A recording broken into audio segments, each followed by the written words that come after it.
Pernah tak kau bangun pagi, kepala berdenyut, cuba ingat apa jadi semalam, tapi kosong, tak ada apa yang kau ingat langsung. Ramai yang alami ni bila minum arak.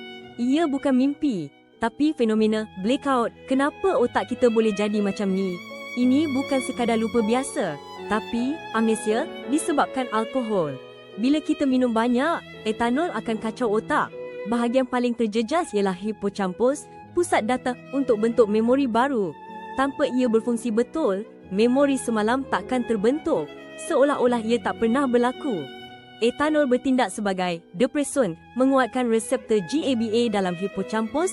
Reseptor GABA patut tenangkan otak, tapi etanol buat ia overaktif. Ini sebabkan hippocampus lumpuh, tak boleh bentuk memori baru. Jadi, memori tu tak pernah wujud pun. Bukan kau lupa, tapi otak tak rekod langsung.